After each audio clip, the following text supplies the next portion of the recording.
I remember very well whenever I would listen to them about leadership. Whenever I listen to them about leadership, they will always tell me leadership is nothing but the art of serving the people. And as I can see about the purpose, the several articles that I read about masonry, so many things we said. But what is the real purpose of masonry? Is to build good people. How do you build good people? It is by being good leaders ourselves. Because only by being good leaders can we instill the proper sense of values that would build people with utmost respectability and integrity, which I believe the world needs a lot of right now. You know, initially I thought of just talking about Philippine situations. But because of the presence of our friends, I would like to add situations that are happening not just here in our country, in other parts of the world, which I believe is threatening the very existence or the very possibility of a brighter future for our children and the children of our children. My friends, as leaders, I would like to call all of you, each one of you, as leaders. As leaders, you don't just think of yourselves.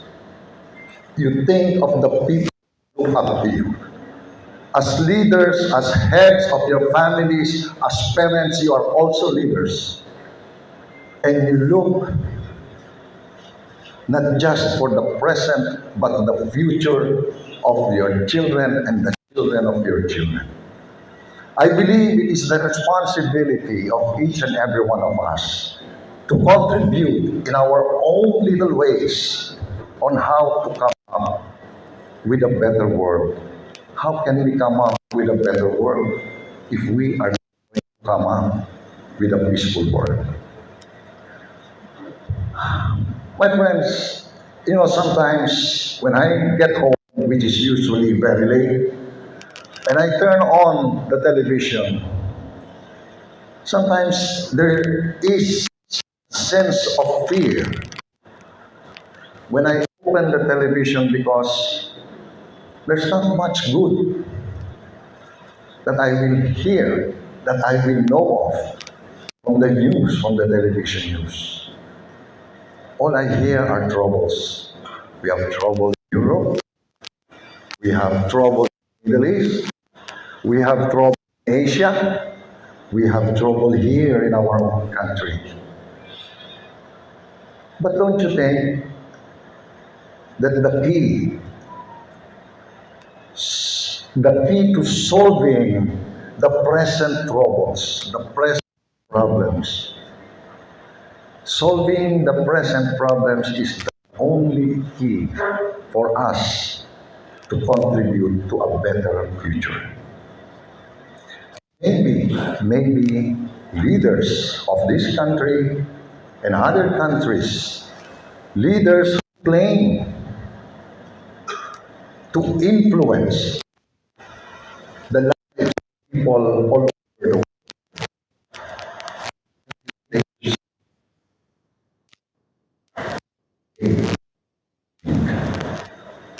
I think they should start adopting the principles of Masonry to lead people to lives of integrity, respectability. Because if we have that, we will have peace. We will be working with each other. There will be no barriers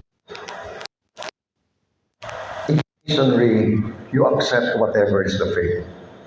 That means you brought down the barrier of religion. As long as you believe in a supreme being, everybody you embrace. And I believe, again, that is a key because how many wars, how many troubles are being fought because of faith, because of religion. I believe if more people will adopt the thinking and the principles of Masonry, there will be no troubles as far as religion is concerned. Because everybody would be free to accept each other as brothers and sisters.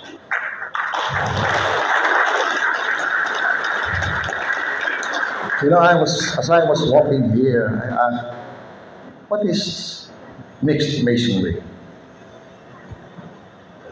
And you know, I was so happy when I realized that mixed masonry, because your group, you know, put down the barrier of women being leaders of the people. That is what you call equality in the full sense of the word. I've known a lot of great women in the same way that I've known a lot of great men.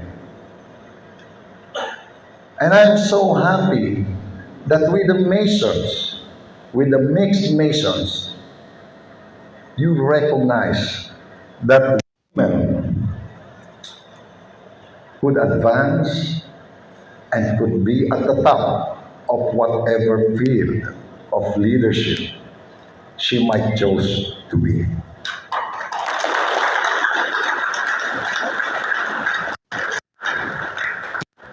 Let us go to our country. Right now, whether we accept it or not, my apologies because I'm going to cite the situation in my country. I believe that consciously or subconsciously, Filipinos must realize that our country is being endangered because of the clash of egos of people who consider themselves as leaders of the people.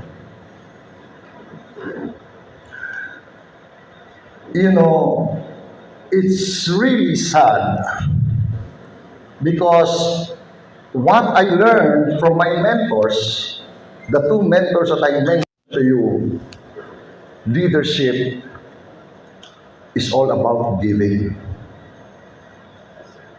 Leadership is all about having big hearts. Leadership is all about embracing even people who do not like you. Leadership is all about finding solutions. You know why?